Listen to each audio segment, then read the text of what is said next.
They had been told to expect hell, that the Americans would torture them, starve them, and strip them of every shred of dignity. That capture was worse than death, that surrender itself was a curse. So when the train doors clattered open into the biting Wisconsin cold of 1944, the Japanese soldiers stepped out, ready for the end. The wind cut across the platform, slicing through their torn uniforms. Snow crunched under their thin boots.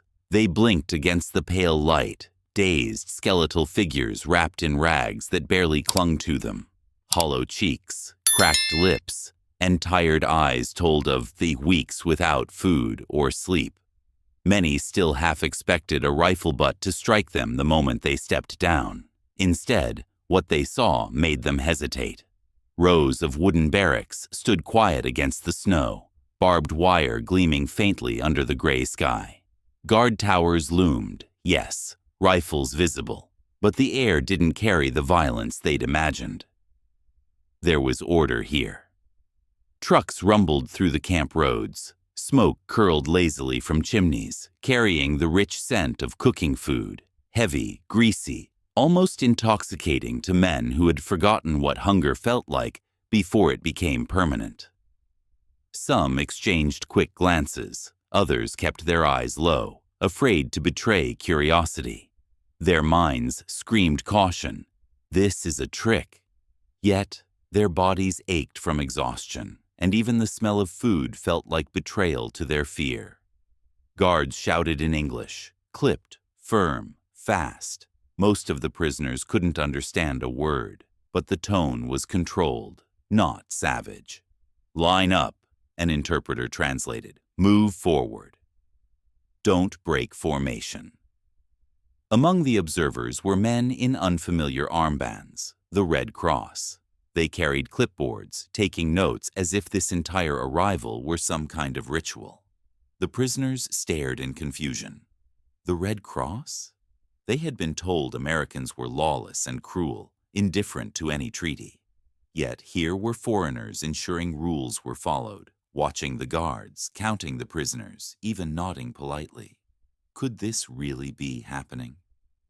The intake process began like machinery, efficient, cold, relentless, yet shocking in its humanity. The men were deloused, their filthy uniforms burned. Warm water hissed from pipes, and a medic with rolled-up sleeves examined them one by one. He checked for fever, infection, frostbite. When one prisoner extended his bandaged arm, expecting to be ignored or beaten, the medic instead unwrapped the wound, cleaned it gently, and dressed it again with fresh gauze. The soldier stared blankly, unable to reconcile this small act of care with everything he had been told. Why would they do this? One whispered in disbelief. "We are not their men. We are nothing." "It's a trick," another hissed. "Wait. It must be a trick." And so they waited for the cruelty that never came. Every moment felt like walking into a trap that refused to spring. They had heard rumors of the Geneva Convention, of rules for prisoners, but none had truly believed such things existed in war. Yet here, in the middle of Wisconsin, every procedure seemed to follow that invisible law. After registration, the prisoners were marched through the snow toward their new quarters. Their breath fogged in the freezing air. The wind cut through their thin coats. But inside the barracks, a faint warmth lingered from the stoves. Rows of bunks lined the walls, each topped with wool blankets. It wasn't comfort, not truly, but it was more than they had expected. A few men pressed their palms against the mattresses, afraid the softness might vanish like a mirage. Outside, the fences stood firm, a reminder that this was captivity. Inside, the men sat in silence, unable to decide if this was mercy or deception. Camp McCoy ran like a machine, yes, but not like a dungeon. The contrast gnawed at them. They had been raised to believe capture stripped a man of honor, reduced him to something less than human in the eyes of the enemy. But here, order replaced chaos. Structure replaced brutality. One guard helped a prisoner steady himself after slipping on the ice. A medic smiled faintly as he handed out blankets.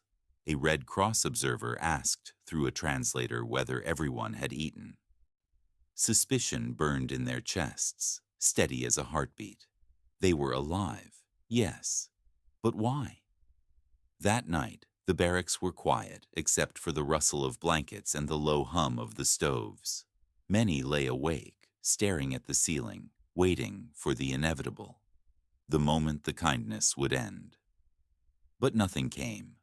No beatings, no shouted insults, just silence and the faint rhythm of snow tapping against the roof. For men who had expected to die, that silence was terrifying. It meant they had to live, and that was something none of them had prepared for. At dawn, a bugle call echoed across the camp. It startled the prisoners, not because it was harsh, but because it was familiar. The same notes had woken them in their own camps back in Japan. For a moment, it blurred the line between home and enemy. They were ordered outside, lined up for roll call. The air stung with cold, biting their skin. They waited for insults, for mockery, for the denial of food. Hunger had become part of their identity, the constant ache that followed them from the jungles of Guadalcanal to the beaches of Saipan.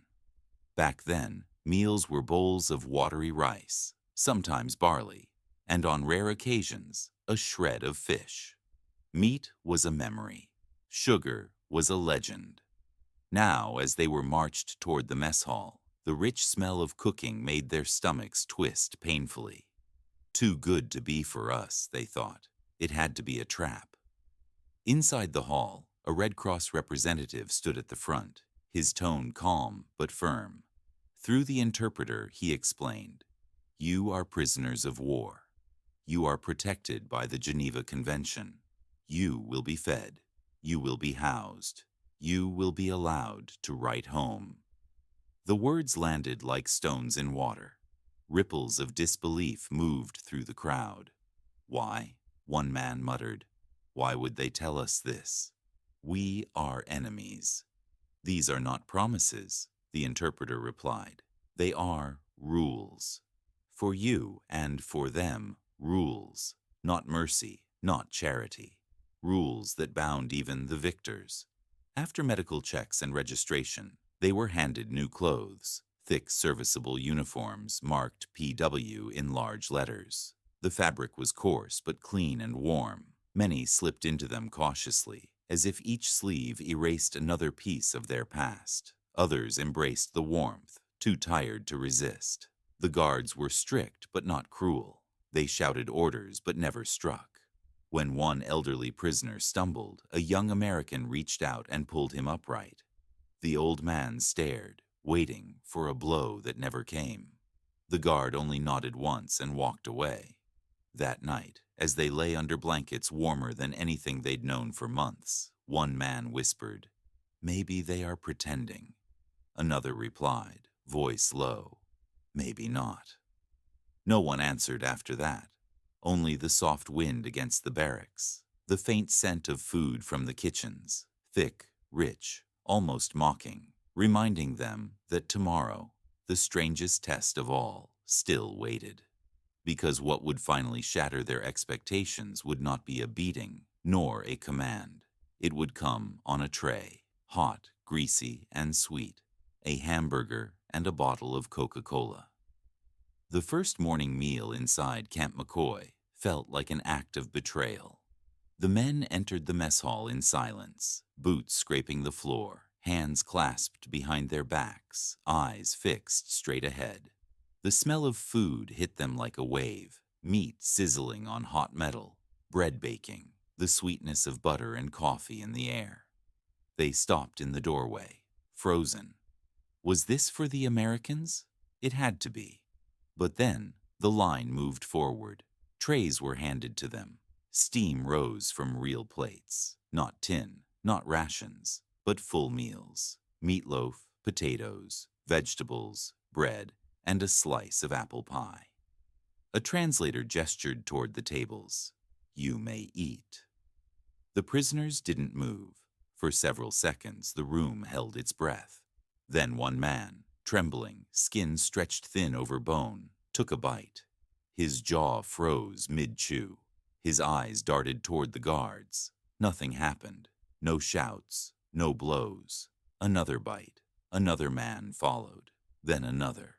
The silence broke with the sound of metal forks and soft gasps. Some tried to eat slowly, as if rationing each bite. Others devoured everything before them, like men possessed. Many cried quietly, not from pain, but confusion. For the first time in years, their stomachs felt full. To them, this was impossible. They had been raised on propaganda that painted the Americans as monsters. Back home, posters and radio broadcasts called them barbarians who burned cities and desecrated the emperor's spirit. They had sworn to die before capture. And yet, here they sat, eating the food of their enemy. And it tasted like kindness. That night, whispers filled the barracks. This is a trick. They want to weaken us. No, this is mercy. Mercy. The word felt dangerous on their tongues. Days turned into weeks. The snow outside thickened, muffling sound, turning the camp into a quiet white world. Inside, order and routine replaced fear. Every morning, the same whistle. Roll call, breakfast, work assignments. The prisoners repaired fences, chopped wood, or helped clear roads. Some were sent to nearby farms to harvest crops or load trucks under guard. Payment came in tokens, small paper slips redeemable for candy, cigarettes, or soap at the camp canteen. It was unthinkable. Enemy soldiers, buying candy from Americans. At first, no one dared enter the canteen, but eventually, curiosity cracked the wall. One man stepped inside, drawn by the glowing red vending machine. The Coca-Cola bottles gleamed behind glass like artifacts from another world. He inserted a token. The bottle clinked free, cold, smooth, bubbled with life. He stared at it for a long time before twisting the cap. The fizz made him flinch. He took a sip. Sweetness exploded across his tongue. He laughed, actually laughed, and then hid his mouth behind his hand, ashamed. When the others saw, they couldn't believe it. Their comrade, who had once shouted, "Long live the Emperor," with steel in his eyes, now smiling because of a drink. That night, someone whispered, "America has won in more ways than one." And it was true. The camp's order and abundance were not accidents. They were part of a system. The Geneva Convention demanded humane treatment for prisoners, but the Americans went beyond the bare minimum. They believed that even their enemies, treated with fairness, might one day become allies. So education programs began. English classes, lessons on democracy, movies played in the evenings, westerns, war documentaries, even comedies. The first time they saw a movie, the prisoners didn't understand what they were witnessing. On the screen, men and women laughed together, danced, argued, free, loud, expressive. In Japan, everything was discipline, silence, sacrifice. But here, in flickering black and white light, freedom looked like joy. They couldn't look away. For some, it was too much. One older sergeant, gaunt, scarred from Guadalcanal, refused to attend. "These are tricks," he said coldly. "They want to poison your minds." But for the younger men, the images lit something inside them, a spark they didn't yet understand. Then came the letters. Weeks after arrival, each prisoner was handed paper and a pencil. "You may write home," the interpreter said. A murmur rippled through the hall, disbelief, excitement, fear. Many had assumed their families thought them dead. In Japan, surrender was the ultimate shame. Their names would have been struck from family records. Still, they wrote, carefully, formally, using the respectful tone drilled into them since youth. "I am alive. I am being treated fairly. I eat every day. I have a bed. Please forgive my capture." When those letters reached Japan, they caused confusion, even outrage. How could captured soldiers speak of comfort, food, and kindness? Families wept, torn between relief and guilt. The imperial government censored many of the letters, labeling them propaganda. Inside Camp McCoy, the men didn't know this. They only knew that for the first time, they could hope someone back home might still remember them with love instead of shame. But even paradise behind barbed wire has ghosts. At night, some prisoners still woke up screaming. They saw the faces of dead comrades, the flash of artillery, the jungle smoke. The soft American blankets couldn't warm the cold inside their bones. One man, a former pilot, refused to eat meat. He said it reminded him of the burned villages he had seen from the sky. Another never spoke a word again after arrival. He just carved tiny wooden birds from scraps, one after another, until his shelf was full of silent wings. The guards learned not to interfere. Some even grew quiet. Respect for their discipline. Those guys, they don't break easy, one American guard muttered, even when they're safe. And slowly, the lines between enemy and human began to blur. One winter afternoon, a guard slipped on ice while unloading crates. Instinctively, a Japanese prisoner rushed forward and caught him. For a second, they froze, enemies locked together in surprise. Then both laughed awkwardly. The guard reached into his pocket and handed the man a cigarette. "No report," he said softly. The prisoner bowed deeply, not out of obedience, but gratitude. From that day, the guard always saved one cigarette for him after duty. Months passed. Snow melted into muddy ground. The camp fields turned green. With spring came baseball games, played by the prisoners themselves. They crafted gloves from leather scraps, bats from broken planks. The guards watched from the sidelines, cheering. In that moment, war felt far away. But none of them could forget that it still raged beyond the fences, that every laugh, every bite of pie, every swing of a bat existed under the shadow of the world they had left behind, a world burning across the Pacific. Inside the camp, life had rhythm and mercy. Outside, it had none. And the question grew heavier each day. When the war ended, would this strange humanity survive? Or would it vanish, like the snow, like the lies, like the life they once knew? The news arrived not with an explosion, but with a whisper. It was late summer. The air inside Camp McCoy hung heavy with heat, thick enough to blur the horizon. A guard walked into the barracks holding a small piece of paper, his face unreadable. The interpreter followed behind, pale and silent. "All men, attention," he said finally. His voice trembled slightly. "Japan has surrendered." For a heartbeat, no one moved. The words didn't make sense. Surrender?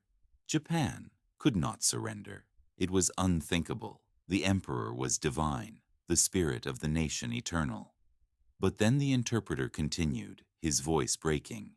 "The war is over. The emperor has spoken himself.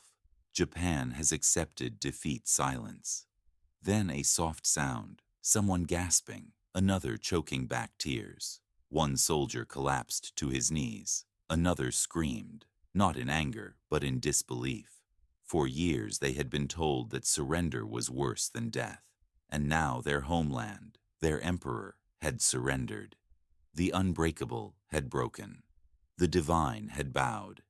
Many wept openly, their faces buried in their hands. Some beat their chests, whispering prayers for the dead. A few stood motionless, staring into the distance as if the world they had known had vanished in a single sentence. That night, no one spoke. The camp was quiet, except for the distant sound of crickets and the rustle of trees. Even the guards walked softly, unsure what comfort, if any, could be given to the men who had just lost not only a war, but their identity.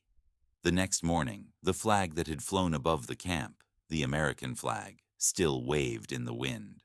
But for the prisoners, it looked different now. It wasn't just the flag of an enemy. It was the symbol of everything that had defeated them, not just with bombs and bullets, but with compassion, abundance, and a freedom they could not understand. In the mess hall, breakfast was served as usual.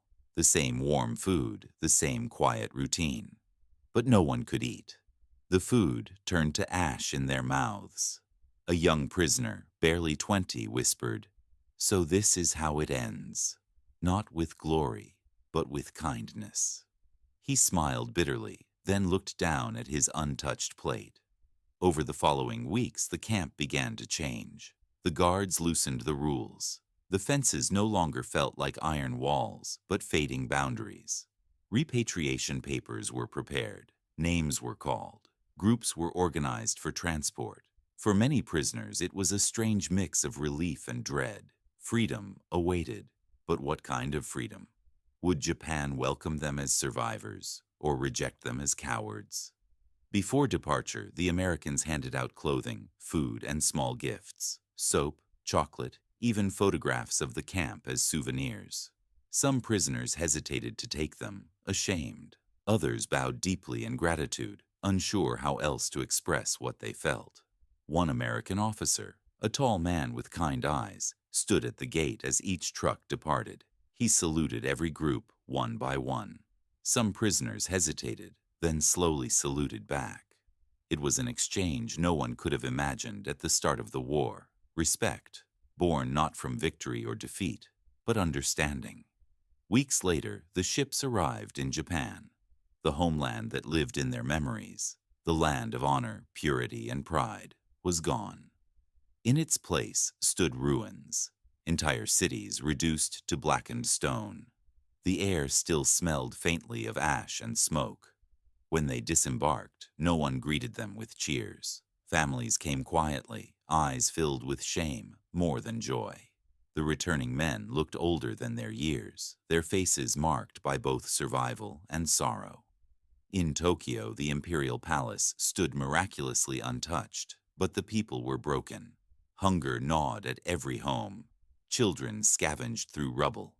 The once proud soldiers of Japan walked through their homeland like ghosts. Those who had been prisoners were whispered about behind closed doors.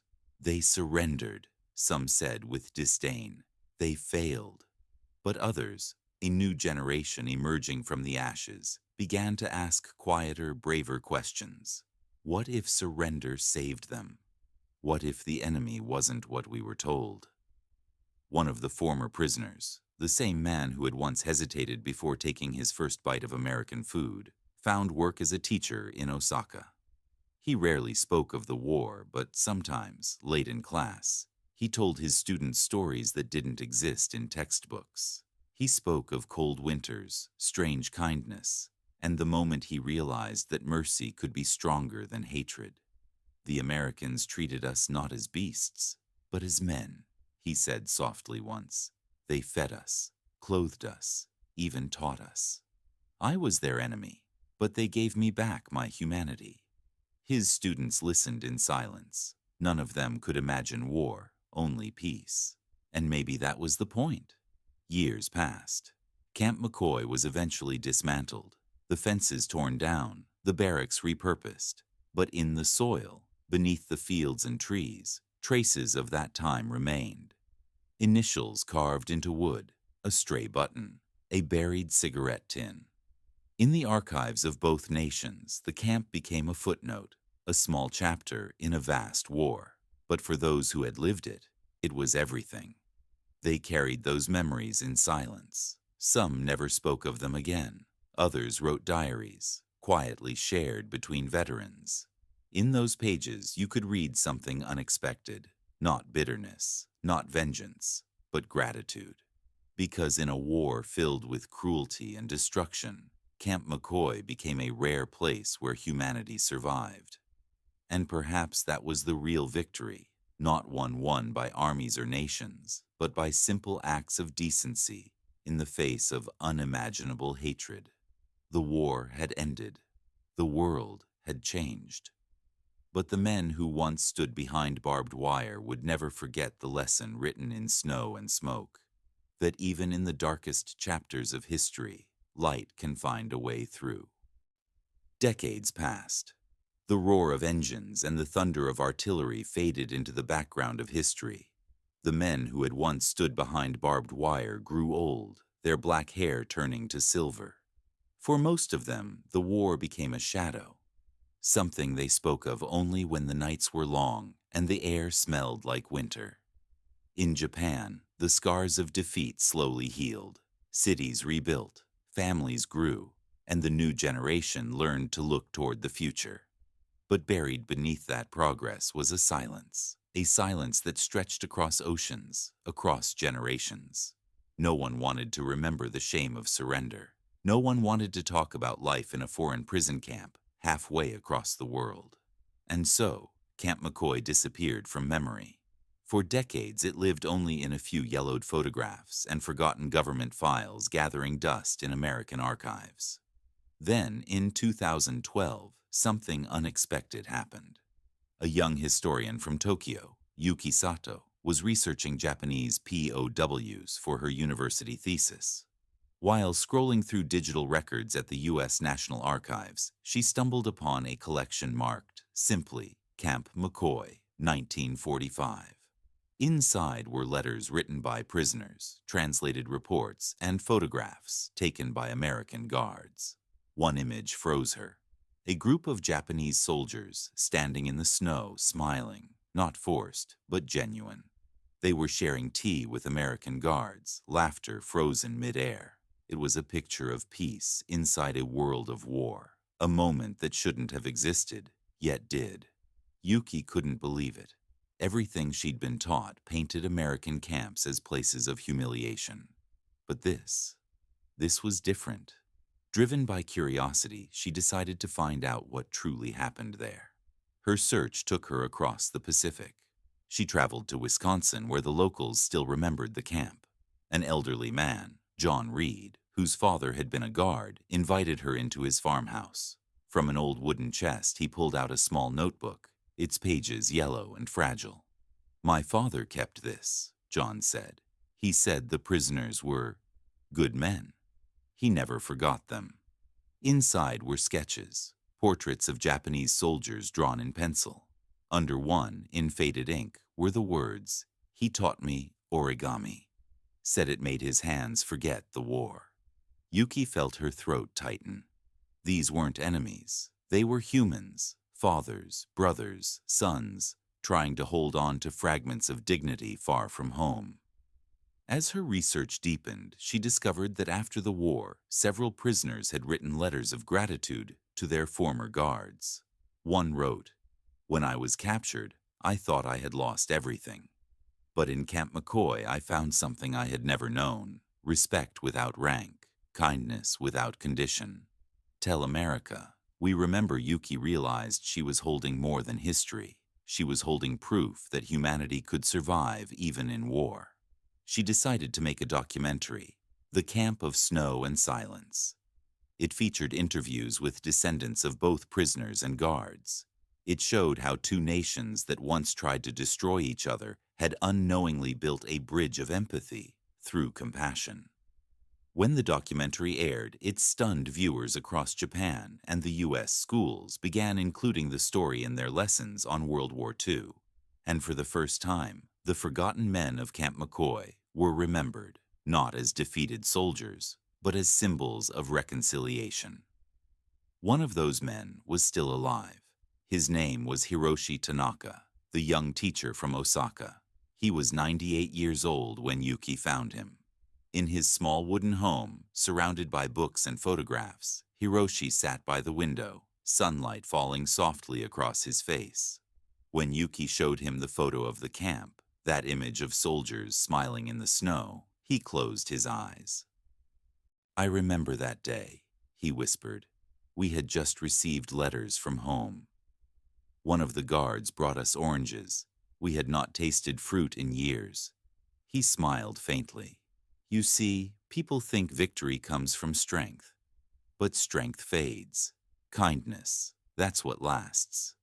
Yuki asked him what he would tell the world if he could send one message. He thought for a long time before answering. "Tell them," he said, that war is not between nations. It is between the part of us that remembers we are human and the part that forgets. When Hiroshi passed away a few months later, Yuki attended his funeral. On his grave, his students placed a folded paper crane, a symbol of peace. Next to it, someone left an old photograph of Camp McCoy. In the corner of the photo, faint but still visible, were the words written in pencil long ago. Even in captivity, the soul can be free. Today, if you travel to Wisconsin, near the site of the old camp, you won't find fences or guard towers, just open fields, whispering trees, and a small plaque that reads, "In memory of the men who met as enemies and left as humans." Camp McCoy, 1945. Every year, visitors from Japan come to lay flowers there.